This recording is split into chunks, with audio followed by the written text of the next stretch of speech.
Hello, my name is Gabby and welcome back to my channel, or if you're new here, then welcome to my channel and welcome to the start of the reading vlog.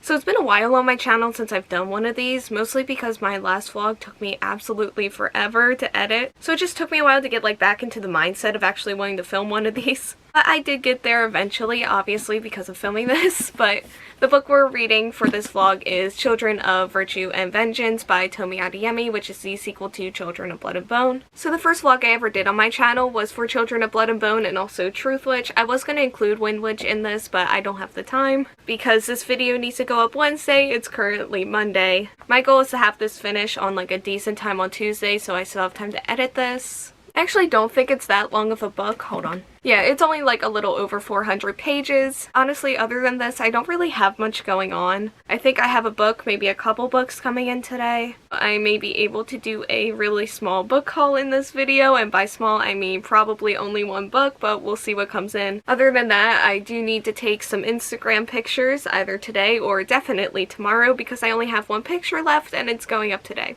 So yeah, I'm gonna go get started reading on this now, and I will update you when I have one. And we'll just work our way through this book, and I'll have a spoiler-free review at the end of this video. I just hit myself in the chin with it. I want this to work. I want this transition to work so bad.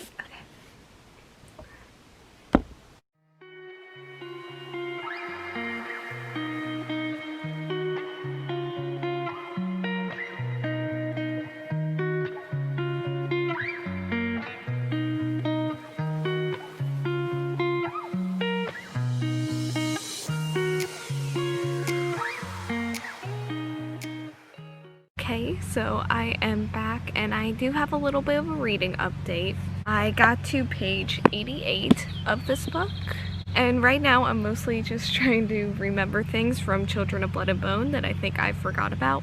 Which is weird because I thought I remembered everything because I didn't read it that long ago, but I guess not. I'm really liking Amari more than I did in book one. I remember being really interested in all of her character growth, and I do think she's still getting a lot of that. I think that she's going to get more opportunities to grow as the story goes on, which that makes me really excited because that's personally one of the main things I look for when I read is character growth. I just love seeing it and seeing how it's done. I feel like Zaylee's getting a lot of character growth too soon, or she's going to start getting it anyway. So another thought I had while reading this was how good of a movie this series would make. I think Children of Blood and Bone is actually confirmed for a movie adaptation, right?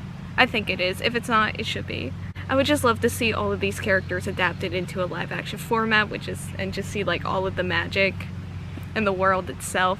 I think that would be so cool to see, and if it's happening, then I can't wait. I feel like I'm pacing myself really well in this. I don't know how I'm gonna feel after 200 pages. That is the goal for today. So yeah, I'm just gonna keep reading. I'll keep you updated and I'll see you then. Okay, so I'm back inside now. So I just tried to film myself driving down to the end of the driveway to get the mail. I don't know how much of that is gonna make it into the vlog. So we're gonna go get the mail now. Oh my gosh, hon, it's hot in here. Usually I would be too nervous to film while I'm driving, but we're just going to the end of my driveway. I can handle that. I feel like this is kind of sad, right? This is the most adventure you're gonna get from me in this vlog.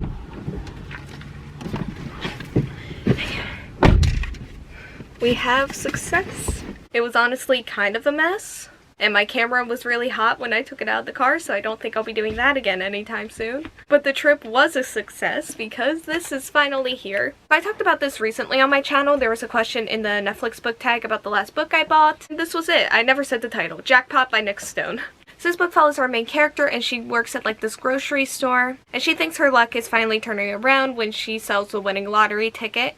However, the only issue is the person who won the lottery has not claimed the money yet. So she enlists this rich classmate of hers to hunt down the person who won the money so maybe she can get a cut of it for herself. And doing so will help turn her luck around. I'm really excited that this book is finally here because I'm probably going to film my July TBR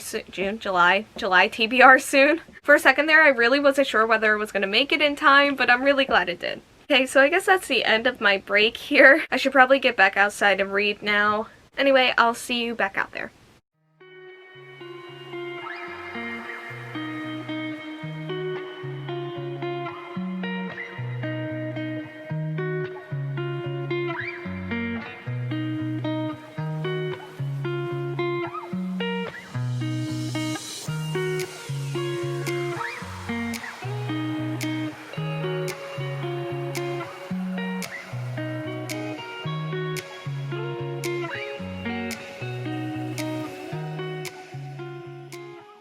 Okay, so I am now on page 159, and I just wanted to do a quick reading update because it's probably going to be the last time I update you today. I mentioned before how I spent most of the beginning of this book just like getting back into the world. I'm really getting a good idea about where we're going in this book, and I'm really interested in it and really excited about it. I still find the characters really interesting and complex. I think out of all of them, Amari is actually standing out the most, and I'm still really interested in seeing where her story goes throughout this book. I think that's all the thoughts I have for right now. I'm about to go take a break. I definitely might read more of this tonight, but I'll see you in the morning. Hi. Okay, hi, I'm back. Good morning. So there is quite a few things I need to do today. The first thing I'm going to be doing is taking some Instagram pictures because, like I mentioned yesterday, I'm out. Then I have a reading update, and I am going to finish this, write my review for it, then film my review here. I'm not sure how I'm going to do this yet. I typically take pictures inside and outside. I think I'm going to try to fit a reading update somewhere in between there, maybe. Okay, so let's get going. Yesterday when I stopped this vlog, it was because I said I was taking a break from reading, and I was hoping that would be the end of it, and I wouldn't have to mention what I'm about to say next. I thought maybe I was just burnt out for today, but I don't think that's the case anymore. So yesterday while I was reading, there was like this point in the book where like I understood what was happening and where the story was going, and for a second it like really interested me, but I noticed as I kept reading it started to interest me less and less. Don't get me wrong when I say that because I'm still having a really good time with it, but I was expecting a great time. When I read Children of Blood and Bone, it like made me feel things that I hadn't felt in a really long time while reading, and I was expecting that type of feeling again going into this. And I noticed it when I was about like 30 pages in that feeling just wasn't there. At the time I ignored it because I was only like at the beginning and I thought it would just come with time. But last night I was about 200 pages in and I realized it hadn't come back yet. The issue is that for me it's really falling into like that middle book syndrome thing. And sometimes middle books just tend to struggle, and I think this one's struggling a little bit for me. And another thing I wanted to mention is I've been talking a lot about Amari, but I haven't really been talking about Zaylee that much, and there's a reason for that. Zaylee was by far my favorite character in Children of Blood and Bone, and honestly she was one of my favorite characters that I've ever read from, and I feel like I've just like lost hold of her character in this book. I think I mentioned this, but I do see a lot of potential for her to like grow as a character in here. And by this point in the book, I think I'm on like page 260. Yes. So by this point in the book, I was really expecting to start to see Zaylee like take the steps into character growth, and I'm just not seeing it yet. It doesn't mean it's never coming, it's just I'm not seeing it right now. I'm still holding out hope though. As soon as I took my notes last night, I did start to feel better about the overall plot and everything. So I did start to have like a little bit of a better time in like the last 20 pages that I read last night. So I'm optimistic that this book can still go for that 5-star, but right now it's like sitting at a 4. So I am going to take a break, and then I'm going to pick books to take outside to take pictures of for Instagram, and I'm going to read the rest of that, and then we're just going to keep going. Alright.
So I finished the book.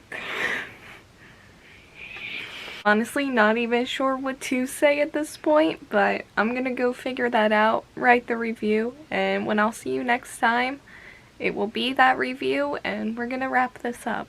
Okay, so I am back, and now it's time for my spoiler-free review of Children of Virtue and Vengeance by Tomi Adeyemi, which is the sequel to Children of Blood and Bone. So if you don't know, Children of Blood and Bone takes place in this magical land where all the magic has been eradicated and all the magicians have been killed by the king. During these attacks, our main character Zaylee lost her mother. So one day Zaylee gets an opportunity to help restore magic to the land with the help of her brother and also a rogue princess. However, at the same time, they are also being hunted down by the crown prince who wants to stop them at all costs. So first, I do want to give you a really quick overview of my thoughts on this book. I will have the reading vlog I did for this book linked down in the description below if you want to hear anything in more detail. But yeah, I ended up really loving this. Like, it's one of those books that if I could give more than 5 stars to it, I probably would. Which is why I was really excited for this book here. I did glance at some reviews on Goodreads for this book, which I don't usually do before I write my own. But in this case, I felt it necessary because I just really wanted to see if anybody else felt the same way I did. And I definitely think it looks like a yes, unfortunately. I think my first statement regarding this book is going to be, if you really love Children of Blood and Bone and you're going into this book expecting to feel that exact same way, you may end up disappointed with this book. That's how I felt, and it looks like a lot of other people did too. But I'll talk more about this when I get to the plot of this. For now, I typically start with the characters, so I'm just going to go there. I did talk a little bit about this throughout my vlog. I did end up getting what I wanted from Zaylee's character in here, which was really great to read. Ari's character definitely stood out more in this book, a lot more than I ever expected her to. Like, I really liked her in book 1, but still when I was going into this, I was only really excited to read from Zaylee's point of view. But at the end of the day, Amari's actually the one who probably held my interest a little more. Just as a typical generalization for this book, everybody felt a little more morally gray than I feel like they were in book 1, which I ended up really enjoying even if it did confuse me at points. Also, there were a lot more side characters in this one, which does take me into the magic system here. The world has definitely been more expanded upon than it was in book 1, which was really fun to see, and I really enjoyed reading about this, but I kept expecting it to be like explained more. The fault in that I don't really think lies in the magic system itself. I do think it lies in the plot of this. The plot is where things went bad for me here. There was a good portion of this book that I really felt fell into middle book syndrome. Like, sometimes the middle book just struggles more than the others do, and I'm pretty lenient about that. Like, I don't really care too much. But because I love Children of Blood and Bone so much, seeing that was just definitely kind of shocking. I don't know, I ended up going back and forth with the plot. There were times where I was really enjoying it and I was intrigued, and then there were others where I just didn't really care and actually kind of struggled to get through it a little bit. Honestly, I think I did the best with this book when I wasn't so much comparing it to Children of Blood and Bone,